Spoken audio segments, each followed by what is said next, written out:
हरिः ॐ गणानां गणपतिं महामहे कविं कवीनामुपमश्रवस्तमम् जयपराजं ब्रह्मणां ब्रह्मणस्पदः शृण्वं मोक्षिश्रीलसादनं विघ्नेश्वराय नमः ॐ सोनाकृतिभवादक्षरादिवेशने यथा दशनमसप्तधाः ॐ जय नमः ॐ क्षेत्रस्यापतिनाभयगुं हितेनैवजयामसि रामश्वं मोषयित्वादमोषाधीतृके क्षेत्रपालाय नमः ॐ बाष्पोष्णये प्रतियानि यस्मां साघेशो अनमीमो भवानः यत्रेमहे प्रतिदं नो जुषत्वसन्नये धिष्विपदे शङ्कपस्फले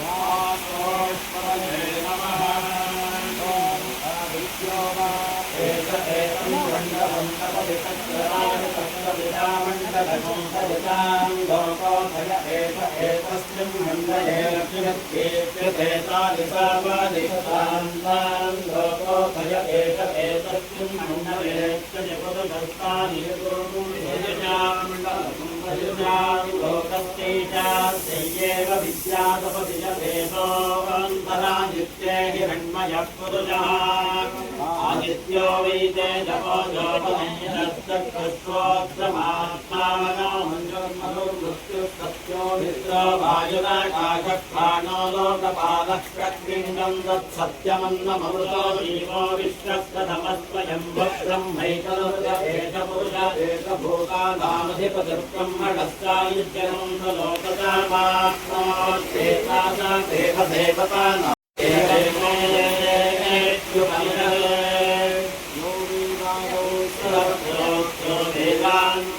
प्रतिष्ठितः सत्यप्रकृतिनस्य अपरस्महेश्वरः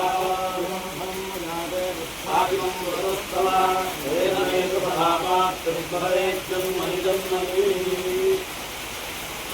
पूर्वजन्मार्जितं तन्न व्याधिरूपेण जायते तच्छान्तिरूपदैः दानैः जपहोम ಅರ್ಚನಾದಿಗಳು ಹೀಗೆಂದು ಜ್ಯೋತಿಷ್ಯರು ಹೇಳ್ತಾರೆ. ಹೇಳಿದರೆ ಈ ಜನ್ಮಲ್ಲಿಯೋ ನಾವು ಹಿಂದಿನ ಜನ್ಮಲ್ಲಿಯೋ ಮಾಡಿದಂತಹ ಸುಕೃತ ಮತ್ತು ದುಷ್ಕೃತಗಳ ಫಲ ಉಂಟು ನಮಗೆ ಈ ಜನ್ಮದಲ್ಲಿ ಸಿಕ್ಕುವಂತಹ ಸುಖ ಮತ್ತು ದುಃಖ ಹೇಳುವಂಥದ್ದು.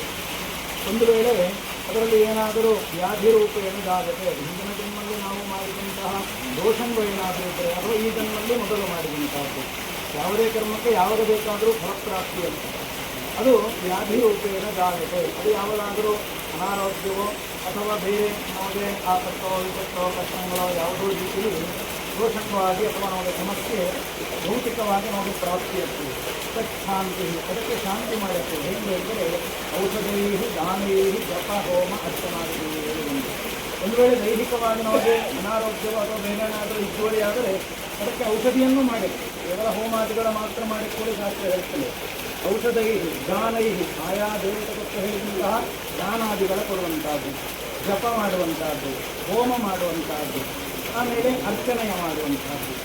ಇವಿಷ್ಟು ಕ್ರಮದಲ್ಲಿ ನಾವು ಆಯಾ ದೇವತೆಗಳ ಆರಾಧನೆ ಮಾಡಿಕೊಳ್ಳಿ ಆದರೆ ಅದು ಶಾಂತಿ ಶಮನ ಆಗುತ್ತೆ ಎಂದು ಹೇಳಿದೆವು.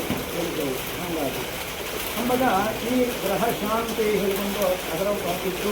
ಅದರ ಒಟ್ಟಿಗೆ ಆಯಾ ಕೆಲವು ಸಂದರ್ಭದಲ್ಲಿ ಸಂಧಿ ಶಾಂತಿ, ಒಂದು ಗ್ರಹದ ದಶೆ ಕಳೆದು ಇನ್ನೊಂದು ಗ್ರಹದ ದಶೆ ಆರಂಭ ಅಪ್ಪ ಸಮಯದಲ್ಲಿ ಎಲ್ಲ ನಮಗೆ ಸಂಧಿ ಇದ್ದು, ಆದರೆ ಪ್ರತಿ ಸರ್ತಿಯೂ ಸಂಧಿ ಶಾಂತಿ ಮಾಡಕ್ಕೆ ಹೇಳಿ ಶಾಸ್ತ್ರಗಳು ಹೇಳುತ್ತಿಲ್ಲ. ಕೇವಲ ಇಂದು ಮಾಡುವಂತಹ ಚಿತ್ರಾರ್ಥ, ಈಗ ರಾಹು ಬೃಹಸ್ಪತಿ ಈ ಮೂರು ಸಂದರ್ಭದಲ್ಲಿ ಮಾತ್ರ ಶಾಂತಿಯ ಮಾಡಿಕೊಳ್ಳಿ ಹೇಳಿಕೊಂಡು ಹೇಳಿದ್ದೆವು. ಮುಖ್ಯವಾಗಿ ನಮ್ಮ ದಕ್ಷಿಣ ಕನ್ನಡದಲ್ಲಿ ಮಾತ್ರ ಇದು ಹೆಚ್ಚು ಪ್ರಚಲಿತವಾಗಿರುವಂತಹ ಒಂದು ಶೌನಕೀಯ ಅಂದರೆ ಶೌನಕ ಮಹರ್ಷಿ ಹೇಳಿದಂತಹ ಆಚರಣೆ ಆಗುತ್ತಿದೆ. ಇಂಥಕ್ಕೆ ಹೇಳಿದರೆ ಒಬ್ಬ ಮನುಷ್ಯನಿಗೆ 120 ವರ್ಷ ಪರಮಾಯಸ್ಸು ಹೇಳಿಕೊಂಡು ಜ್ಯೋತಿಷ್ಯರು ಹೇಳ್ತೇವೆ. ವೇದ 100ಕ್ಕೂ ಮಿಕ್ಕಿ ಒಬ್ಬ ಮನುಷ್ಯನಿಗೆ ಆಯುಷ್ಯವ ಹಾರೈಸಿತ್ತು. ಶತಮಾನ ಭೌತಿಕ ಹೇಳಿಕೊಂಡು ನಮಗೆ ಈ 120 ವರ್ಷಗಳ ಒಂದೊಂದು ಗ್ರಹರು ಇಷ್ಟಿಷ್ಟು ವರ್ಷ ನಮ್ಮ ಮೇಲೆ ಪ್ರಭಾವ ಬೀರ್ತವು ಹೇಳಿಕೊಂಡು ಜ್ಯೋತಿಷ್ಯರು ಹೇಳ್ತೇವೆ. ಹೇಗೆ ಪ್ರಭಾವ ಬೀರುವುದು ಹೇಳಿದರೆ, ನಾವು ಹುಟ್ಟುವ ಸಮಯದಲ್ಲಿ ಚಂದ್ರ ಯಾವ ನಕ್ಷತ್ರದ ಜಾಗೆಯಲ್ಲಿ ಇರ್ತಾನೋ ಅದು ನಮ್ಮ ನಕ್ಷತ್ರ ಆಗಿರ್ತದೆ.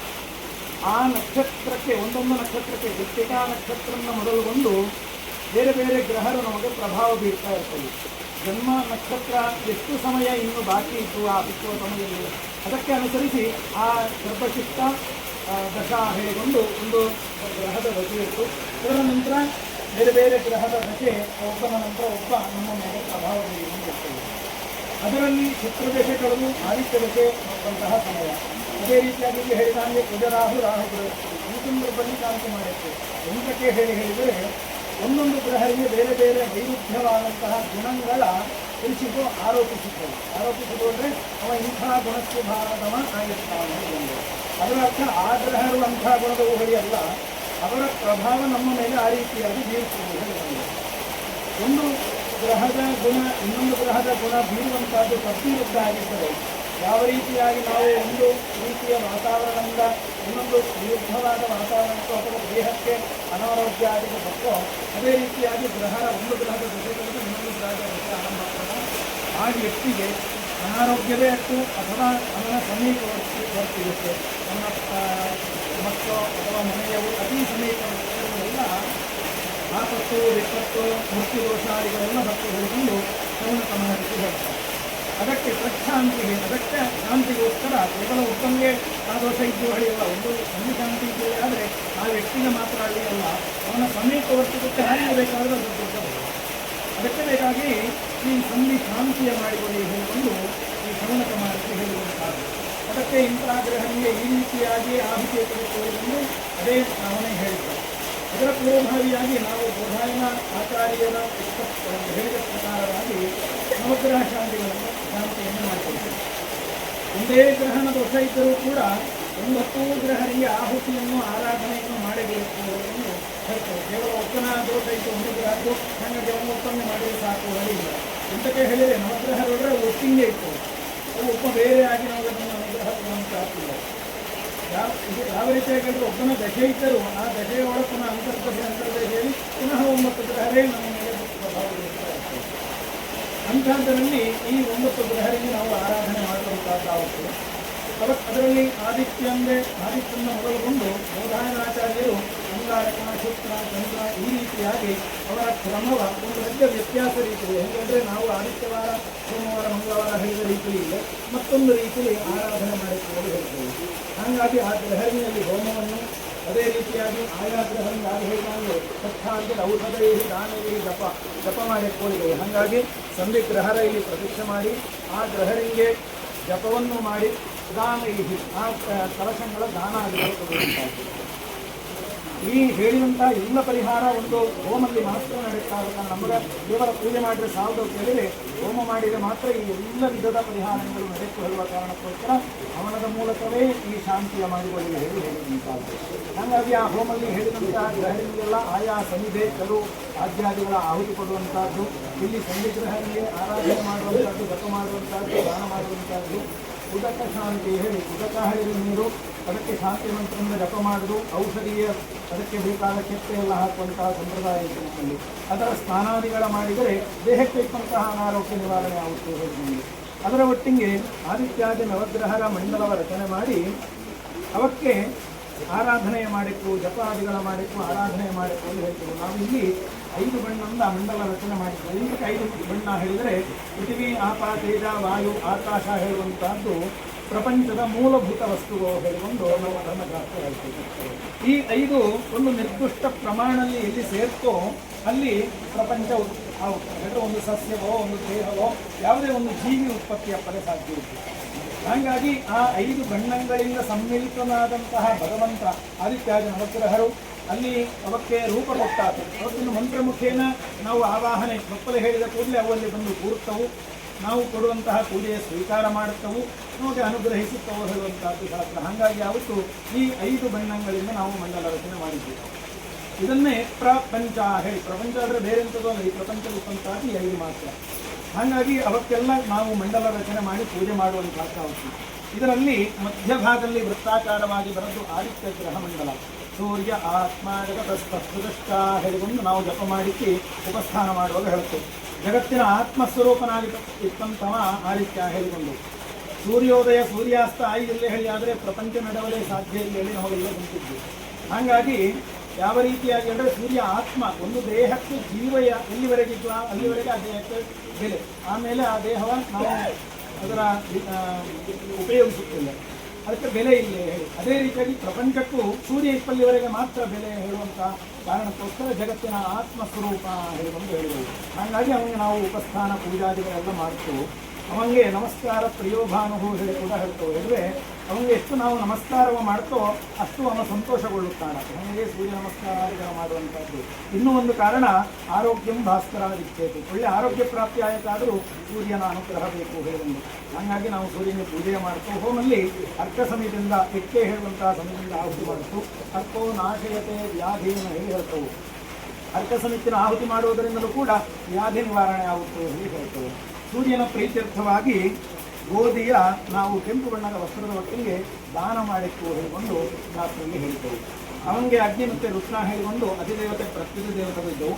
ಅವನಿಂದ ದಕ್ಷಿಣಲ್ಲಿ ತ್ರಿಕೋಣಾಕಾರವಾಗಿ ಬರುವಂತಹದ್ದು ಅಂಗಾರಕ, ಕುಜ, ಭೌಮ, ಮಂಗಳ ಇತ್ಯಾದಿ ಹೆಸರಿಂದ ಕರೆಯಲ್ಪಡುವಂತಹ ಗ್ರಹ. ಅಂಗಾರಕ ಅಂದರೆ ನಾವು ವಾಸ ಮಾಡುವಂತಹ ಭೂಮಿಯ ಒಳಿತು ಕೆಡುಕು, ನಮ್ಮ ಸಹೋದರರೊಟ್ಟಿಗೆ ಒಳ್ಳೆಯದು ಕೆಟ್ಟದು, ಅಥವಾ ನಮಗೆ ಭಾರ್ಯ ಭರ್ತೃ ಒಟ್ಟಿಗೆ ಅವಕ್ಕೆ ಸೌಭಾಗ್ಯಾದಿವ ಪ್ರಾಪ್ತಿಯಪ್ಪಂಥದ್ದು, ಇದರ ಒಳಿತು ಕೆಡುಕು ಎರಡರನ್ನೂ ಸೂಚಿಸುವಂತಹ ಅಂಗಾರಕ. ಅವನ ಅನುಗ್ರಹ ಇದ್ದರೆ ಅಂತಹ ದೋಷಗಳನ್ನ ಅವನು ಕಮ್ಮಿ ಮಾಡ್ತಾನೆ. ಅದಕ್ಕೋಸ್ಕರ ಆಗುತ್ತೆ ಅವನಿಗೆ ನಾವು ಪೂಜೆ ಮಾಡಬೇಕು ಹೇಳಿ ಹೇಳುವಂತಹದ್ದು. ಹೋಮಲ್ಲಿ ಖದಿರ ಹೇಳುವಂತಹ ಸಮಿತಿ, ಕಾಚಿ ಹೇಳುವಂತಹ ಸಮಿತಿನ ಆಹುತಿ ಮಾಡಿತು. ಖದಿರ ಸಮಿತಿನ ಆಹುತಿ ಮಾಡುವುದರಿಂದ ಖದಿರೇನ ಅರ್ಥಲಾಭಂ ಸ್ಯಾತ್ ಹೇಳಿ ಹೇಳ್ತವೆ. ಹೇಳಿದ್ರೆ ಅರ್ಥ ಆಗಿದೆ ಕೇವಲ ದುಡ್ಡೋಳಿ ಅರ್ಥ ಅಲ್ಲ, ಜ್ಞಾನಕ್ಕೆ ಹೇಳ್ತಾ ಅರ್ಥಶಾಸ್ತ್ರಾಳಿ ಬರುತ್ತೆ. ಹೇಳಿದ್ರೆ ಜೀವನ ಉಪಯೋಗಕ್ಕೆ ಬೇಕಾದಂತಹ ಸಕಲ ವಸ್ತುಗೂ ಸೇರಿ ಅರ್ಥ ಹೇಳಿಕೊಂಡು ಅದೆಲ್ಲ ಪ್ರಾಪ್ತಿ ಅರ್ಥ ಸಮಿಧೆಯ ಆಹುತಿ, ಖದಿರ ಸಮಿಧೆಯ ಆಹುತಿ ಮಾಡುವುದರಿಂದಲಾಗಿ ಪ್ರಾಪ್ತಿಯಾಗುತ್ತು ಹೇಳಿಕೊಂಡು ಹೇಳ್ತವೆ. ಆಮೇಲೆ ಅಂಗಾರಕನ ಪ್ರೀತ್ಯರ್ಥವಾಗಿ ತೊಗರಿಯ ಕೆಂಪು ಬಣ್ಣದ ವಸ್ತ್ರದೊಟ್ಟಿಗೆ ದಾನ ಮಾಡಿಕೊಂಡು ಹೇಳ್ತವೆ. ಅಂಗಾರಕನಿಗೆ ಪೃಥ್ವಿ ಮತ್ತು ಸ್ಕಂದ ಹೇಳಿಕೊಂಡು ಅಧಿದೇವತೆ ಪ್ರಜ್ವಲ ದೇವತೆಗಳು ಇದ್ದವು. ಅವಕ್ಕೆ ಕೂಡ ನಾವು ಪೂಜೆ ಮಾಡಿದ್ದೀವಿ. ಪೂರ್ವ ಭಾಗದಲ್ಲಿ ಪಂಚಕೋಣಾಕಾರವಾಗಿರುವಂತಹದ್ದು ಶುಕ್ರ ಗ್ರಹ ಮಂಡಲ. ಶುಕ್ರಕ್ಕೆ ದೃಷ್ಟಿಪ್ರದ ಒಳ್ಳೆಯ ದೃಷ್ಟಿ, ನಮಗೆ ಕಾಂಬಂತಹ ಕಣ್ಣು, ಅಂದರೆ ಕಣ್ಣು ಮುಚ್ಚಪ್ಪದ ಒಂದು ದೃಷ್ಟಿ, ಅಂತರ್ದೃಷ್ಟಿ ಹೇಳಿಕೊಂಡು ಅದು ನಮಗೆ ಸರಿಯಾಗಿ ಇರುತ್ತೆ. ಅದರ ಕೊಡುವಂಥವ. ಆಮೇಲೆ ವಿವಾಹ ಭಾಗ್ಯಾದಿಗಳು, ಆಮೇಲೆ ಯಾನ ಭೋಗಾದಿಗಳ ಎಲ್ಲ ನಮಗೆ ಕೊಡುವಂಥವ ಅಥವಾ ಸೂಚಿಸುವಂಥವ ಶುಕ್ರ. ಹಾಗಾಗಿ ಅವನ ಅನುಗ್ರಹ ಬೇಕು ಹೇಳಿ ಹೇಳುವಂತಹದ್ದು. ಅವನಿಗೆ ನಾವು ಹೋಮಲ್ಲಿ ಔದುಂಬರ ಅಥವಾ ಅತ್ತಿ ಹೇಳುವಂತಹ ಸಮಿತಿಯಿಂದ ಆಹುತಿಯ ಮಾಡ್ತು. ಸೌಭಾಗ್ಯಂ ಸ್ಯಾತ್ ಉದುಂಬರ ಅಂತ ಹೇಳಿಕೊಂಡು ಒಳ್ಳೆಯ ಸೌಭಾಗ್ಯ ಪ್ರಾಪ್ತಿಯಾಗುತ್ತು ಹೇಳಿಕೊಂಡು ಹೇಳ್ತವೆ. ಉದುಂಬರ ಸಮಿತಿನ ಆಹುತಿ ಮಾಡುವುದರಿಂದಲಾಗಿ ಅವನ ಪ್ರೀತ್ಯರ್ಥ ಅವನಿಗೆ ಇಂದ್ರಾಣಿ ಮತ್ತು ಇಂದ್ರ ಹೇಳುವಂತಹ ಅಧಿದೇವತೆ ಪ್ರತ್ಯೇಕ ದೇವತೆಗಳು ಇದ್ದವು. ವಿವಾಹ ಪೂರ್ವಭಾಗಿಯಾಗಿ ಶಕ್ತಿಗೆ ಕನ್ಯೆಯರು ಹೇಳಿದ್ರೆ ವಿವಾಹ ಅಪ್ಪಳಿಸುವಂತಹ ಕನ್ಯೆಯರ ಕಡೆ ನಾವು ಪೂಜೆ ಮಾಡ್ತೇವೆ. ಅಲ್ಲಿ ಸೌಭಾಗ್ಯ ಪ್ರಾಪ್ತಿಗೋಸ್ಕರವೇ ನಾವು ಅಲ್ಲಿ ಪೂಜೆ ಮಾಡುವಂತಹದ್ದು. ಅದೇ ದೇವತೆ ಅಲ್ಲಿ ಇಂದ್ರಾಣಿ ಶುಕ್ರನಿಗೆ ಅಧಿದೇವತೆಯಾಗಿರುವಂತಹದ್ದು. ಆಮೇಲೆ ಅವನ ಪ್ರೀತ್ಯರ್ಥವಾಗಿ ಅವರೆಯ ಬಿಳಿ ಬಣ್ಣದ ವಸ್ತ್ರದೊಟ್ಟಿಗೆ ದಾನ ಮಾಡಿತ್ತು ಹೇಳಿ ಹೇಳ್ತೇವೆ. ಆಮೇಲೆ ಆಗ್ನೇಯ ದಿಕ್ಕಲ್ಲಿ ಸಮಚತುಸ್ರಾಕಾರವಾಗಿತ್ತಂತಹದ್ದು, ಚೌಕಾಕಾರವಾಗಿತ್ತಂತಹದ್ದು ಚಂದ್ರಗ್ರಹ ಮಂಡಲ. ಚಂದ್ರ ಅಂದರೆ ಮನಸ್ಕಾರಕ, ಮನಸ್ಸಿಗೆ ಎರಡು ಸ್ಥಿತಿ ಇದ್ದು, ಒಂದು ಚಂಚಲವಾಗಿತ್ತಂತಹದ್ದು, ಇನ್ನೊಂದು ಸ್ಥಿರವಾಗಿತ್ತಂತಹದ್ದು. ಸ್ಥಿರವಾದ ಮನಸ್ಸಿಗೆ ನಾವು ಎಷ್ಟು ಕಷ್ಟ ಬಂದರೂ ಅದರ ಎದುರಿಸಿ ಒಳ್ಳೆಯ ರೀತಿಯಲ್ಲಿ ಜೀವನ ಮಾಡಲು ಸಾಧ್ಯ ಇದೆ. ಚಂಚಲವಾದ ಮನಸ್ಸಿಗೆ ಒಂದು ಕ್ಷಣ ಕೂಡ ಜೀವನ ಮಾಡಲೇ ನಮಗೆ ಎಂಥ ನಿರ್ಧಾರದ ಕೊಡುವಂತಾಗುತ್ತದೆ. ಅಂತಹ ಮನಸ್ಸಿನ ಸ್ಥಿರವಾಗಿ ಮಾಡಿಕೊಡುವಂಥವನು ಚಂದ್ರ. ಒಂದು ಔಷಧಿಯ ಶರೀರಕ್ಕೆ ಪ್ರಯೋಗ ಮಾಡಿದ್ರೆ ಔಷಧಿ ಒಳ್ಳೆಯ ರೀತಿ ಪರಿಣಾಮ ಬೇಕಾದರೂ ಚಂದ್ರನ ಅನುಗ್ರಹ ಬೇಕು. ಔಷಧಿ ಕಾರಕ ಚಂದ್ರನ ಅನುಗ್ರಹ ಬೇಕು. ಹಾಗಾಗಿ ನಾವು ಚಂದ್ರನಿಗೆ ನಾವು ಪೂಜೆಯ ಮಾಡ್ತು. ಹೋಮಲ್ಲಿ ಪಾಲಾಶ ಹೇಳುವಂತಹ ಸಮಿತಿನ ಆಹುತಿ ಮಾಡ್ತು. ಪಾಲಾಶ ಸರ್ವ ಸಂಪ್ರದಾಯ ಎಲ್ಲ ರೀತಿಯ ಸಂಪತ್ತಿನ ಪ್ರಾಪ್ತಿ ಮಾಡಿಕೊಡ್ತು ಹೇಳಿ ಹೇಳ್ತವೆ. ಚಂದ್ರನಿಗೆ ಗೌರಿ ಮತ್ತು ಆಪ ಮತ್ತು ಗೌರಿ ಹೇಳಿಕೊಂಡು ಅಧಿದೇವತೆ ಪ್ರತ್ಯೇಕ ದೇವತೆಗಳಿದ್ದವು. ಚಂದ್ರನ ಪ್ರೀತ್ಯರ್ಥವಾಗಿ ಅಕ್ಕಿಯ ನಾವು ಬಿಳಿ ಬಣ್ಣದ ವಸ್ತ್ರದೊಟ್ಟಿಗೆ ದಾನ ಮಾಡ್ತೀವಿ. ಈಶಾನ್ಯ ಭಾಗದಲ್ಲಿ ಬಾಣಾಕಾರವಾಗಿತ್ತಂತಹದ್ದು ಬುಧ ಗ್ರಹ ಮಂಡಲ. ಪ್ರಜ್ಞಾ ಪ್ರತಿಭಾ ಮೇಧಾಶಕ್ತಿಯ ಉದ್ದೀಪನಗೊಳಿಸುವ. ಹಾಗೆ ಹೇಳಿದಂಗೆ ಒಂದು ಕಷ್ಟ ಸಮಯದಲ್ಲಿ ಯಾವುದು ಸರಿ ಯಾವುದು ತಪ್ಪು ಹೇಳುವಂತಹ ನಿರ್ಧಾರ ತಕ್ಕ ವಿವೇಚನಾ ಶಕ್ತಿಯ ಕೊಡುವಂತಹ ಬುಧ. ವಿದ್ಯೆ ಕಲಿಯುವಲ್ಲಿ ಒಳ್ಳೆಯ ಬುದ್ಧಿಯ ಪ್ರಚೋದನೆ ಮಾಡುವಂಥವನು ಬುಧ. ಹಾಗಾಗಿ ಅವನ ಅನುಗ್ರಹ ಬೇಕು ಹೊರತು ಹೋಮಲ್ಲಿ ನಾವು ಉತ್ತರಣೆ ಅಪಾಮಾರ್ಗ ಹೇಳುವಂತಹ ಸಮಿತಿನ ಆಹುತಿ ಮಾಡ್ತೀವಿ. ಅಪಾಮಾರ್ಗ ಸಮಿತಿ ವಿಶೇಷವಾದ ಒಂದು ಫಲ ಹೇಳಿದವು. ಯದಪಾಮಾರ್ಗ ಹೋಮಾಂದು ಹೋತಿ ರಕ್ಷಸಾಮುಪಹತ್ತಿ. ಅಪಾಮಾರ್ಗ ಹೋಮದ ಸಮೀಚಿನ ಆಹುತಿ ಮಾಡಿದ್ದರಿಂದಲೇ ರಕ್ಷಸಾದು ನಾಶಾಗುತ್ತೆ ಹೇಳಿ ಹೇಳ್ತವೆ. ಹಾಗಾಗಿ ರಾಕ್ಷೋಗ್ನ ಹೋಮದಲ್ಲಿ ಅಪಾಮಾರ್ಗ ಸಮಿತಿಯ ಬಳಕೆಗಳಿಂದ ಹಾಗಾಗಿ ನಾವು ಬುಧಂಗೆ ಅಪಾಮಾರ್ಗ ಸಮಿತಿನ ಆಹುತಿ ಮಾಡ್ತಾ ಅವಂಗೆ ವಿಷ್ಣು ಮತ್ತು ಮಹಾವಿಷ್ಣುವಳಿ ಅಧಿದೇವತೆ ಪ್ರಕೃತಿ ದೇವತವೋ ಬುಧನ ಪ್ರೀತ್ಯರ್ಥವಾಗಿ ಪಚ್ಚೆ ಹೆಸರಿನ ಹಸಿರು ಬಣ್ಣದ ವಸ್ತ್ರದೊಟ್ಟಿಗೆ ದಾನ ಮಾಡಿತ್ತು ಹೇಳಿ. ಆಮೇಲೆ ಉತ್ತರ ದಿಕ್ಕಲ್ಲಿ ದೀರ್ಘಚತುರಸ್ರ ಆಕಾರವಾಗಿ ಬರದಂತಹದ್ದು ಗುರುಗ್ರಹ ಮಂಡಲ. ಗುರು ಹೇಳಿದರೆ ಹುಟ್ಟಿಂದ ಮೊದಲುಗೊಂಡು ನಮಗೆ ಸರಿಯಾದ ದಾರಿಯ ತೋರಿಸಿ ಆ ಸರಿಯಾದ ದಾರಿಯತ್ತ ಮುನ್ನಡೆಸುವ ಕೇವಲ ದಾರಿಯ ತೋರಿಸುವ ಗುರು ಅಲ್ಲ, ಆ ದಾರಿಯತ್ತ ನಮ್ಮ ಕರ್ಕೊಂಡು ಹೋಗುವು ಗುರು ಹೇಳಿಕೊಂಡು ನಮ್ಮ ಶಾಸ್ತ್ರ ಹೇಳ್ತೀವಿ. ಅವು ನಮಗೆ ಸಕಾಲದಲ್ಲಿ ಪ್ರಾಪ್ತಿಯಾಯಿತು. ಅಭ್ಯಂತರೇ ಮೊದಲುಗೊಂಡು ಯಾಕಂದರೆ ಹುಟ್ಟಿಂದ ನಮಗೆ ಸಾಧನೆ ಸಾಧ್ಯ ಇತ್ತು. ಹಾಗಾಗಿ ಗುರುವಿಗೆ ನಾವು ಪೂಜೆ ಮಾಡಿತ್ತು ಹೇಳುವಂಥದ್ದು. ಗುರು ಸಕಲದ ಎಲ್ಲ ರೀತಿಯ ಜ್ಞಾನವನ್ನು ಕೊಡುವಂಥವನು, ನಮ್ಮ ಕಷ್ಟದ ರಕ್ಷಣೆ ಮಾಡುವಂಥವನು, ಎಲ್ಲ ರೀತಿಯ ಒಳಿತಿನ ಮಾಡುವಂಥವನು ಗುರು. ಹಾಗಾಗಿ ಅವಂಗೆ ನಾವು ಪೂಜೆ ಮಾಡ್ತು. ಅಶ್ವತ್ಥ ಸಂಹಿತೆಯಿಂದ ಆಹುತಿಯ ಮಾಡಿತು. ಅಶ್ವತ್ಥೇನ ಪ್ರಜಾವೃತ್ತಿ ಹೇಳಿದೆವು. ನಮಗೆ ಸಂತತಿ ಪ್ರಾಪ್ತಿಯಾಗಬೇಕಾದರೂ ಎಲ್ಲ ಜನರ ಒಟ್ಟಿಗೆ ಪ್ರಜಾ ಹೇಳಿದ್ರೆ ಎಲ್ಲ ಜನಾಂಗ ಹಿಡಿಯುವ ಅರ್ಥ ಇದೆ. ಅವರೊಟ್ಟಿಗೆ ಒಳ್ಳೆಯ ಸಂಬಂಧ, ನಮಗೆ ಒಳ್ಳೆಯ ಇಂಗ್ಲೀಷಲ್ಲಿ ರಿಲೇಷನ್ಶಿಪ್ ಇರ್ತದೆ. ಅದು ನಮಗೆ ಇದಕ್ಕಾದರೂ ಗುರುವಿನ ಅನುಗ್ರಹ ಬೇಕಾರೆ. ಹಾಗಾಗಿ ಅವಂಗೆ ನಾವು ಪೂಜೆಯ ಮಾಡಿತು. ಹೋಮಲ್ಲಿ ಅಶ್ವತ್ಥ ಹೇಳುವಂತಹ ಸಮಿತಿನ ಆಹುತಿ ಮಾಡಿತು. ಅವಂಗೆ ಇಂದ್ರ ಮರುತ್ವ ಮತ್ತು ಬ್ರಹ್ಮ ಹೇಳುವಂತಹ ಅಧಿದೇವತೆ ಪ್ರತ್ಯಧಿ ದೇವತೆಗಳು ಇದ್ದವು. ಗುರುವಿನ ಪ್ರೀತ್ಯರ್ಥವಾಗಿ ಚಣಕ ಹೇಳಿದ್ರೆ ಕಡಲೆಯ ದಾನ ಮಾಡಿತ್ತು ಹೇಳ್ತೇವೆ. ಪಶ್ಚಿಮ ದಿಕ್ಕಿನಲ್ಲಿ ಬಿಲ್ಲಿನಾಕಾರವಾಗಿರುವಂತಹದ್ದು ಶನೈಶ್ವರ ಗ್ರಹ ಮಂಡಲ. ಶನಿ ಹೇಳಿದರೆ ಶನೈಹಿ ಚರತೀತಿ ಶನೈಶ್ವರ, ನಿಧಾನವಾಗಿ ತಿಳಿಸುವಂತಹ ಕಾರಣ ಅವನ ಶನಿ ಹೇಳುವಂತಹದ್ದು. ಒಂದು ಖಗೋಳ ಚಕ್ರಲ್ಲಿ ಒಂದು ಸುತ್ತು ಬಪ್ಪಲೆ ಚಂದ್ರಂಗ ಬೇಕಾದರೆ 27 ದಿನ. ಅದೇ ಶನಿಗೆ ಬಪ್ಪಲೆ 30 ವರ್ಷ ಬೇಕು. ಈ 30 ವರ್ಷಗಳ 12 ರಾಶಿಗೆ ಹಂಚುವಾಗ ಒಂದೊಂದು ರಾಶಿಲಿ 2.5 ವರ್ಷ. ಜನ್ಮ ರಾಶಿಲಿ 2.5 ವರ್ಷ, ಹಿಂಗಾಣ ರಾಶಿಲಿ ಮುಂದಾಣ ರಾಶಿಲಿ 2.5 ವರ್ಷ ಹೇಳುವಂತಹದ್ದು ಅದರನ್ನೇ. ಅಂತ ಒಬ್ಬ ಮನುಷ್ಯನಿಗೆ ಸಾಮಾನ್ಯ 3 ಸರ್ತಿ 7 ವರ್ಷ ಬಪ್ಪಲೆ ಸಾಧ್ಯ ಇದೆ. ಅಂತಹ ಸಮಯದಲ್ಲಿ ಅವ ಇಪ್ಪಂತಹ ದೋಷಗಳೆಲ್ಲ ಶನಿಯ ಕೆಲಸವೇ ನಮ್ಮ ದೋಷಗಳ ಸೂಚಿಸುವಂತಹದ್ದು. ದೇವತೆಗೊಕ್ಕಲ್ಲ ದೇವತಾ ಗ್ರಹ ರೂಪೇಣ ಸೂಚಯಂತಿ ಶುಭಾಶುಭಂ ಹೇಳಿದ ಹೊರತು ಕೊಡ್ತವುಗಳೇ ಹೇಳ್ತಾರೆ. ಯಾವ ಗ್ರಹರು ಕೂಡ ನಮಗೆ ಕೆಟ್ಟದ್ರ ಕೊಡ್ತಾವಿಲ್ಲ. ಹಾಗಾಗಿ ನಾವು ಆಹಾರವನ್ನು ಶನಿ ಹೇಳಿ ಬೈವದೇ ತಪ್ಪು. ಇಂಥಗಡೆ ಅವ ಕೆಟ್ಟದ್ರ ಕೊಡ್ತಾ ಇಲ್ಲ. ನಮ್ಮ ಪಾಪಗಳ ಸೂಚಿಸುತ್ತ ಕನ್ನಡಿಗೆ ಹಾಗೆ. ಆದರೆ ಅವರ ಪೂಜಿತಾಹ ಪೂಜೆ ಇಷ್ಟಂತೆ. ಅವರ ಪೂಜೆ ಮಾಡಿದರೆ ನಾವು ಲೋಕದಲ್ಲಿ ಪೂಜಿಸಲ್ಪಡ್ತು, ಅರ್ಥಾತ್ ನಮಗೆ ಒಳ್ಳೆಯದಾಗುತ್ತು ಹೇಳಿ. ಹಾಗಾಗಿ ಅವನಿಗೆ ಪೂಜೆ ಮಾಡಬೇಕು ಹೇಳುವಂತಾದ್ರೆ ಒಬ್ಬ ಮನುಷ್ಯನಿಗೆ ಒಳ್ಳೆ ಆಯುಷ್ಯ ಪ್ರಾಪ್ತಿ ಆಗಬೇಕಾದರೂ ಅವನ ಪಾಪಗಳ ಸೂಚಿಸುವಂತಹದ್ದು ಶನಿ. ಹಾಗಾಗಿ ನಾವು ಶನಿ ಶಾಂತಿಯನ್ನು ಕೂಡ ಮಾಡಿಕೊಂಡು ಬಂದಿದ್ದು. 19 ವರ್ಷ ನಮಗೆ ಜಾತಕ ವಶ ಆಯಿತು ದಶೆ ಕೊಡ್ತಾ. ಅದೇ ರೀತಿಯಾಗಿ 7.5 ವರ್ಷ ಬತ್ತ. ಅರ್ಥಾತ್ 30 ವರ್ಷದಲ್ಲಿ ಒಂದು ಈ ಜನ್ಮ ರಾಶಿ, ಅದೇ ಹಿಂದಾಣ ರಾಶಿ, ಮುಂದಾಣ ರಾಶಿ, ಆಮೇಲೆ ಅಷ್ಟಮಲ್ಲಿ ಇರುವಾಗ ಅನೇಕ ಸಮಯದಲ್ಲ ಸರಿಸುಮಾರು 6 ರಾಶಿ ಇರುವಾಗ ಶನಿಯ ದೋಷ ಇದ್ದು. ಆಗ ಸಂಕಲ್ಪಲ್ಲಿ ಹೇಳಿದೆವು ಪ್ರಥಮ ದ್ವಿತೀಯ ತೃತೀಯ ಅಲ್ಲಿ ಹೇಳಿತು. ಬಿಟ್ಟದ್ದು 3 ಮತ್ತು 11 ಮಾತ್ರ. ಆ 2 ರಾಶಿ ಬಿಟ್ಟರೆ ಬಾಕಿ ಎಲ್ಲ ರಾಶಿಯೂ ಶನಿ ದೋಷವು ಸೂಚಿಸುತ್ತೆ. ಅರ್ಥಾತ್ ಪ್ರಪಂಚದಲ್ಲಿ 90 ಜನವೂ ಕೂಡ 100ರಲ್ಲಿ 90 ಜನವೂ ದೋಷಕ್ಕೆ ಒಳಗಾಗಿ ಇಟ್ಕೊಂಡವು. ಅದರಿಂದ ನಾವು ಪಾರತ್ಪದ ಹೆಂಗಂದರೆ ದೇವರ ಅನುಗ್ರಹ ಹೇಳಿಕೊಂಡು ಹಾಗಾಗಿ ಅವಕ್ಕೆ ನಾವು ಪೂಜೆ ಮಾಡಿಟ್ಟು ಹೇಳುವಂಥದ್ದು. ಶನಿಗೆ ಶಮಿ ಹೇಳುವಂತಹ ಸಮಿತಿಯಿಂದ ಆಹುತಿ ಮತ್ತು ಶನಿ ಸಮಯಕ್ಕೆ ಪಾಪಂ ಎಲ್ಲ ರೀತಿಯ ಪಾಪ ನಿವಾರಣೆ ಆಗುತ್ತು. ಅದೇ ರೀತಿಯಾಗಿ ಅವನಿಗೆ ಪ್ರಜಾಪತಿ ಮತ್ತು ಯಮ ಹೇಳಿಕೊಂಡು ಅಧಿದೇವತೆ ಪ್ರತ್ಯಧಿ ದೇವತೆಗಳು ಅವನ ಪ್ರೀತ್ಯರ್ಥವಾಗಿ ಎಳ್ಳಿನ ದಾನ ಮಾಡಿಟ್ಟು ಹೇಳಿದವು. ಎಳ್ಳಿನ ಶನಿಯ ಪ್ರೀತ್ಯರ್ಥವಾಗಿ ದಾನ ಮಾಡುವಂಥದ್ದು. ನೈಋತ್ಯ ದಿಕ್ಕಿನಲ್ಲಿ ಕರಿಷಿ ಆಕಾರವಾಗಿರುವಂತಹದ್ದು ರಾಹುಗ್ರಹ ಮಂಡಲ. ಸಂತಾನಕ್ಕೆ ಬಪ್ಪಂತಹ ದೋಷಗಳಿದ್ದರೆ, ಚರ್ಮ ಸಂಬಂಧಿ ಕಾಯಿಲೆ ಇದ್ದರೆ, ಸರ್ಪ ಸಂಬಂಧಿ ದೋಷಗಳಿದ್ದರೆ, ಶಿರೋಭಾಗಕ್ಕೆ ಬಪ್ಪಂತಹ ಮಹಾವ್ಯಾಧಿ ಇದ್ದರೆ ಅದೆಲ್ಲ ಸೂಚಿಸುವಂತಹ ರಾಹು. ಅವನ ಅನುಗ್ರಹ ಇದ್ದರೆ ಅಂತಹ ದೋಷಗಳೆಲ್ಲ ಅವನು ನಿವಾರಣೆ ಮಾಡುತ್ತಾ ಹೇಳಿಕೊಂಡು ಮುಖ್ಯವಾಗಿ ಆಯಾ ಗ್ರಹರು ಅವರ ದಶಾಕಾಲದಲ್ಲಿ ದೋಷಗಳು ಸೂಚಿಸುತ್ತವೆ ಹೇಳ್ತವೆ. ಅಂತಹ ಸಮಯದಲ್ಲಿ ಅವಕ್ಕೆ ನಾವು ಆರಾಧನೆ ಮಾಡುವಂಥದ್ದು, ಜಪ ಮಾಡುವಂಥದ್ದು, ಉಪವಾಸ ಮಾಡುವಂಥದ್ದೆಲ್ಲ ಮಾಡಿದರೆ ಆ ದೋಷಗಳು ಅವು ಕಮ್ಮಿ ಮಾಡ್ತವೆ ಹೇಳಿ ಅರ್ಥ. ಹಾಗಾಗಿ ರಾಹುವಿಗೆ ನಾವು ಪೂಜೆ ಮಾಡ್ತು. ಹೋಮಲ್ಲಿ ಗರಿಕೆಂದು ಆಹುತಿ ಮಾಡ್ತು. ದೂರ್ವಯ ಆಯುಷ್ಯವರ್ಧನ ಒಳ್ಳೆ ಆಯುಷ್ಯ ಪ್ರಾಪ್ತಿಯಾಗುತ್ತು ಎಂದು ಹೇಳುತ್ತವು. ರಾಹುವಿನ ಪ್ರೀತ್ಯರ್ಥವಾಗಿ ಉಪ್ಪಿನ ದಾನ ಮಾಡಿತ್ತು ಹೇಳಿಕೊಂಡು ಹೇಳಿದೆವು. ಕಪ್ಪು ಬಣ್ಣದ ವಸ್ತ್ರದ ಒಟ್ಟಿಗೆ. ಆಮೇಲೆ ವಾಯುವ್ಯದಿಕ್ಕಿಯಲ್ಲಿ ಧ್ವಜಾಕಾರವಾಗಿರುವಂತಹದ್ದು ಕೇತುಗ್ರಹ ಮಂಡಲ. ಕೊನೆಯದಾದ ಒಂದು ಕೇತು ಹೇಳಿದರೆ ಸಫಲತೆಯ ಕೊಡುವಂಥವ. ನಾವೊಂದು ಕೆಲಸ ಮಾಡಿದರೆ ಕೊನೆಯದಾಗಿ ಸಫಲತೆ ಸಿಕ್ಕಿದ್ದರೆ ಆದರೆ ಆ ಕೆಲಸ ಮಾಡಿದ್ದೀವಿ ಅರ್ಥ. ಅದರ ಕೊಡುವಂಥವಾರು ಸೂಚಿಸುವಂಥವಾರು ಒಳ್ಳೆ ಕೇತು. ಹಾಗಾಗಿ ಒಂದು ಪೂಜೆಯ ಮಾಡಿತು. ಹೋಮಲ್ಲಿ ಗರ್ಭೆ ಹೇಳುವಂತಹ ಸಮಿತಿಯಲ್ಲಿ ಆಹುತಿ ಮಾಡಿತು. ಅದರಿಂದ ಬ್ರಹ್ಮವರ್ಚಸ್ಯ ಅಂತ ಹೇಳಿಕೊಂಡು ಅರ್ಥಾತ್ ನಮಗೆ ಒಳ್ಳೆಯ ರೀತಿಯಲ್ಲಿ ನಮ್ಮ ಜಪ ಅನುಷ್ಠಾನಾದಿಗಳ ನಮಗೆ ಅದರ ಫಲಪ್ರಾಪ್ತಿಯಾಗುತ್ತು ಹೇಳಿ ಅರ್ಥ. ಅದರ ಕೊಡುವಂತವ ಸೂಚಿಸುವಂತವ ಅದಿದ್ದರೆ ಮಾತ್ರ ಅವರ ಕೆಲಸ ಮಾಡಿದರೆ ಆ ಕೆಲಸದಲ್ಲಿ ನಮಗೆ ಯಶಸ್ಸು ಪ್ರಾಪ್ತಿಯಪ್ಪಂತಹದ್ದು. ಅದಕ್ಕೋಸ್ಕರ ನಾವು ಕೇತುವಿಗೆ ಗರ್ಭದಿಂದ ಆಹುತಿಯ ಮಾಡಿತ್ತು. ಕೇತುವಿಗೆ ಬ್ರಹ್ಮ ಮತ್ತು ಚಿತ್ರಗುಪ್ತ ಹೇಳುವಂಥವು ಅಧಿದೇವತೆ ಪ್ರತಿದೇವತೆಗಳು, ರಾಹುವಿಗೆ ಸರ್ಪ ಮತ್ತು ನಿರುಳುತಿ ಹೇಳಿ ಅಧಿದೇವತೆ ಪ್ರತಿದೇವತೆಗಳು. ಇಷ್ಟು ಮಧ್ಯದಲ್ಲಿ ಯಾರಿದ್ದನು ಸುತ್ತಲೂ 8 ಗ್ರಹರನ್ನು ಮಂಡಲ ಬರದ್ದು. ಅದೇ ಮಂಡಲದಲ್ಲಿ ಪ್ರತಿ ಮಂಡಲದಲ್ಲಿಯೂ ಮೇಷ, ವೃಷಭ, ಮಿಥುನ, ಕರ್ಕಟಕ, ಸಿಂಹ, ಕನ್ಯಾ, ತುಲಾ, ವೃಶ್ಚಿಕ, ಧನುಮಕರ, ಕುಂಭ, ಮೀನಾಳಿ ರಾಶಿ ದೇವತೆಗಳು ಇದ್ದವು. ಅದೇ ರೀತಿಯಾಗಿ ಅವರಿಂದಲೂ ಒಳ ನಕ್ಷತ್ರ ದೇವತೆಗಳು, ಆಮೇಲೆ ಇಂದ್ರ, ಅಗ್ನಿ, ಯಮ, ನಿರುಳುತಿ, ವರುಣ, ವಾಯು, ಸೋಮ, ಈಶಾನಾಳಿ ಈ ದಿಕ್ಪಾಲಕರುದೇ. ಪಶ್ಚಿಮಲ್ಲಿ ದುರ್ಗಾ ಗಣಪತಿ ಕ್ಷೇತ್ರಪಾಲ ವಾಸ್ತುಸ್ಪತಿ ತ್ರ್ಯಂಬಕ ಭಯಂಕರ ಮೃತ್ಯುಮೂರ್ತ ಹೇಳಿ ಕರ್ಮದ ಸಾಧ್ಯುಣ್ಯತೆ ಕೊಡುವಂತಹ ದೇವತೆಗಳು. ಇವತ್ತೆಲ್ಲ ನಾವು ಪೂಜೆ ಮಾಡಲಿದ್ದು, ಇದೇ ರೀತಿಯ ದೇವತೆಗೆ ಆಹುತಿಯ ಮಾಡಲಿದ್ದು, ಜಪ ಮಾಡಲಿದ್ದು. ಇದಿಷ್ಟು ಮಾಡುವುದರ ಒಟ್ಟಿಗೆ ಮನೆದೇವರಿಗೆ ಏಕಾದಶಾವರ್ತನ ವಿಗ್ರಹಾಭಿಷೇಕಪೂರ್ವಕ ಶಿವಾರಾಧನೆಯನ್ನು ಮಾಡಲಿದ್ದು ಅದರ ಒಟ್ಟಿಗೆ ಪೂರ್ವಭಾವಿಯಾಗಿ ಆಗ ನಾಂದಿ ಹೇಳಿತು. ನಮ್ಮದಂತೂ ಪಿತರಹ ಇದು ನಾಂದಿ. ನಾವು ಯಾವ ಕಾರ್ಯ ಮಾಡುವುದರಿಂದಲಾಗಿ ನಮ್ಮ ಪಿತೃಗ ಸಂತೋಷ ಪಡ್ತವೋ ಅದುವೇ ನಾಂದಿ ಹೇಳಿಕೊಂಡು ಆ ಪಿತೃ ದೇವತೆಗಳೆಲ್ಲ ಮುಂಚಿನ ಯಾವ ಕಾರ್ಯಕ್ರಮ ಮಾಡುತ್ತೋ ಹೇಳಿದ್ದು ಅದರ ಮುಂಚಿನ ದಿನ ಬಂದು ನಿಂಗಡ ನಾಳೆ ನಮ್ಮ ಮಕ್ಕಳು ಇಂಥ ಕಾರ್ಯ ಮಾಡಲಿಕ್ಕೆ ಹೇಳಿ ಹಾಗಾಗಿ ಅವರ ನಾವು ಮೊದಲನೆಯದಾಗಿ ಅವರ ಆರಾಧನೆ ಮಾಡುವಂತಹದ್ದು. ಆಮೇಲೆ ನಾಂದಿ ಪುಣ್ಯಾಹವಾಚನೆ ನಾಂದಿ, ಆಮೇಲೆ ಪುನಃ ಪುಣ್ಯಾಹವಾಚನೆ ಮಾಡಿ ಮೃತ್ಯುದ್ವರಣೆ ಹೇಳಿಕೊಂಡು ಈ ವೈದಿಕರೆಲ್ಲ ಒಪ್ಪಲೆ ಹೇಳಿ ಇಂತಹ ಕಾರ್ಯಕ್ರಮ ಮಾಡಿಕೊಡಿ ಎಂದು ಅನುಗ್ರಹಿಸಿ ಹೇಳಿ ಕೇಳಿದಂತಹದ್ದು.